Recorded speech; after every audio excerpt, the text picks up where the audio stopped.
सतगुरु की साजी निवाजी प्यारी साध संगत जी, प्यार और सत्कार से कहना धन निरंकार जी।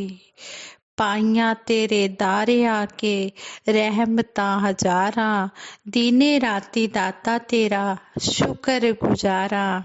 रुलदे सिदारे दार किसे ना संभालिया, मेहर कीती दातिया तू गल नाल ला लिया। हम सतगुरु का जितना भी शुक्राना करें उतना ही कम है। सतगुरु सच्चे पातशाह ने हमें ब्रह्म ज्ञान देकर जन्म मरण के बंधनों से छुड़ा दिया है। हम सतगुरु का हर पल शुक्राना करते हैं। सतगुरु ने हमें इस निरंकार से मिलाया है, साथ संगत माँ दी है। हम सतगुरु के एहसानों का बदला नहीं चुका सकते। सतगुरु का जितना भी हम धन्यवाद करें उतना ही कम है। सतगुरु के चरणों से यही हाथ जोड़कर अरदास करते हैं सभी के लिए कि सच्चे पातशाह सभी को ये ब्रह्म ज्ञान की दात देकर अपने चरणों से अंतिम श्वास तक लगा कर रखना। और आप सभी का आशीर्वाद लेते हुए आप सभी के आशीर्वाद से दासी ये एक रामायण का प्रसंग आप जी के चरणों में रखने जा रही है। आप जी ये परवान करना। कहते हैं श्री हनुमान जी के वेग पूर्वक आकाश में उड़ने से ऐसी आवाज हो रही थी जैसे भयंकर आंधी चल रही हो। आकाश मार्ग से उड़ते हुए वह अयोध्या के ऊपर पहुंचे ही थे कि भगवान श्री राम जी के चरणों से प्यार करने वाले श्री भरत जी ने यह सोचकर कि शायद कोई बलवान राक्षस विशाल पर्वत लिए जा रहा है, अपना धनुष उठाया, उस पर बिना नोक का बाण रखकर प्रत्यंचा चढ़ाई और उसे धीरे से आकाश की ओर छोड़ दिया। बाण सीधे हनुमान जी के सीने में लगा। वह बाण लगते ही अपने आप को संभाल नहीं सके और देखते ही देखते धरती पर गिर पड़े। परंतु हैरानी की बात तो यह है कि श्री भरत जी के बाण के अमोघ प्रभाव से पहाड़ आकाश में ही स्थिर रह गया। धरती पर गिरते ही श्री हनुमान जी के मुंह से निकला श्री राम जय श्री सीताराम की पवित्र ध्वनि से, आवाज से सारा वातावरण गूंज उठा। ये पवित्र शब्द कान में पड़ते ही श्री भरत जी बड़े ही वेग से गिरे हुए श्री हनुमान जी की ओर दौड़ पड़े। मूर्छित होने पर भी श्री हनुमान जी के मुंह से अब भी श्री राम जय श्री सीताराम की आवाज ही निकल रही थी। जटा जुटधारी श्री भरत जी की आंखों से आंसू बहने लगे। उन्होंने मूर्छित श्री हनुमान जी के सिर को अपनी गोद में रख लिया। उनको होश में लाने के लिए बहुत कोशिश की गई परंतु सब व्यर्थ हो गई। अंत में उन्होंने कहा कि अब मैं श्री रघुनाथ जी की करुणा को याद करके कसम खाकर कहता हूँ कि यदि भगवान श्री राम जी के चरण कमलों में मेरी निश्चल प्रीति हो तो यह वानर पीड़ा मुक्त होकर तुरंत होश में आ जाए। भगवान श्री राम जी की जय कहते हुए हनुमान जी तुरंत उठकर बैठ गए।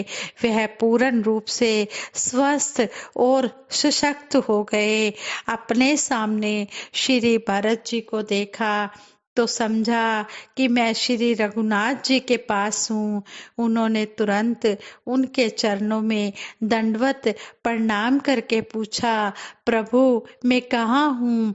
यह तो अयोध्या है। आंसू पोंछते हुए श्री भरत जी ने कहा यह तो अयोध्या है पर तुम कौन हो कपि श्रेष्ठ? यह अयोध्या है। हनुमान जी ने कहा यह अयोध्या है। तब तो मैं अपने स्वामी की पवित्र पुरी में पहुंच गया हूँ।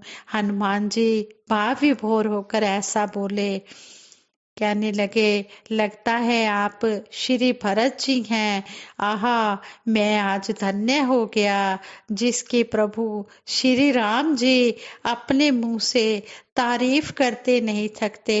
आज मैं उन परम भाग्यवान भरत जी के सामने हूँ।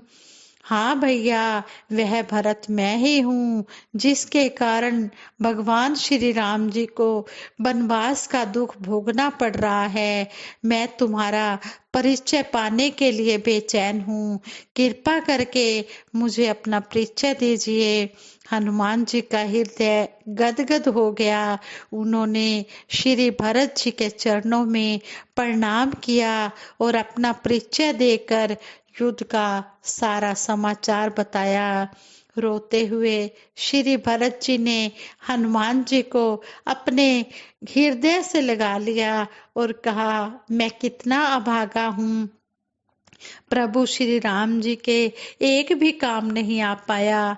मेरे ही कारण प्रभु को सारी मुसीबतें झेलनी पड़ रही हैं। लक्ष्मण जी, श्री लक्ष्मण जी मूर्छित पड़े हैं, तब मैंने और रुकावट पैदा कर दी।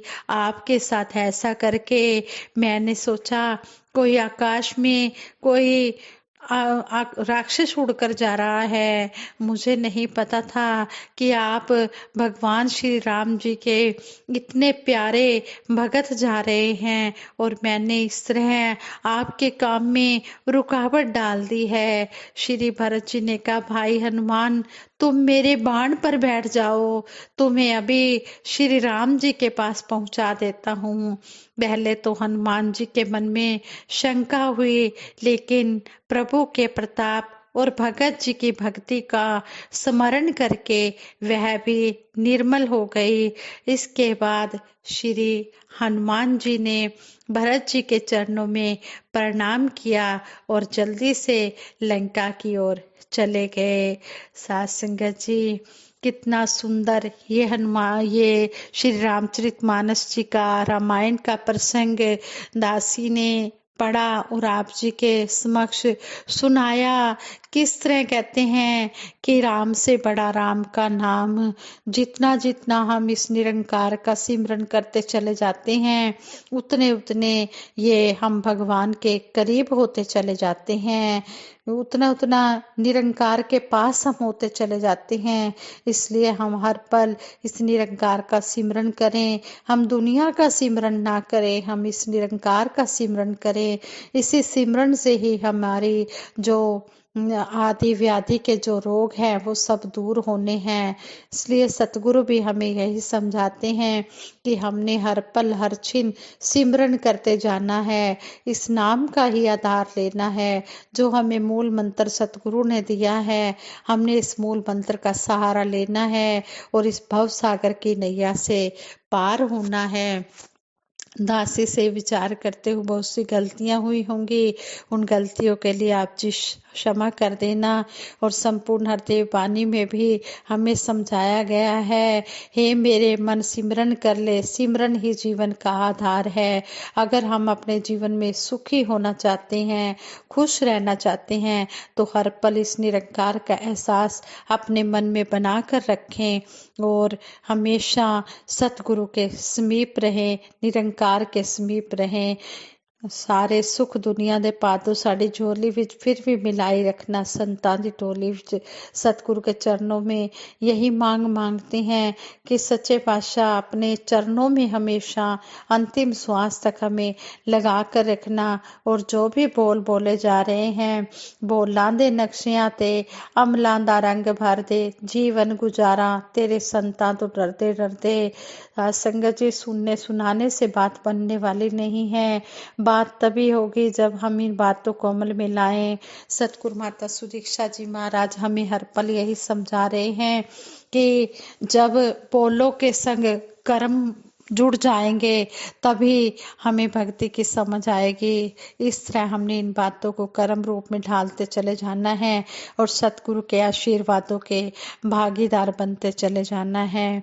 इन्हीं शब्दों से दासी आप जी के चरणों में यही हाथ जोड़कर प्रार्थना करती है कि अगर कोई ये विचार करते हुए गलतियां हो गई हो तो आप जी क्षमा कर देना और आगे के लिए सद्बुद्धि देना, सद्विचार देना, सद्मार्ग देना। औखी घड़ी न देखन दे, अपना भी रस संभाले, हाथे राखे श्वास श्वास प्रतिपाले।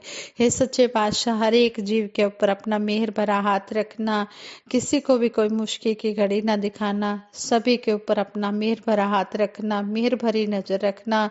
सभी इसी तरह सेवा सिमरन सत्संग करते रहे और आप जी के चरणों में अंतिम श्वास तक जुड़े रहें। साथ संगत जी प्रेम से कहना, धन निरंकार जी।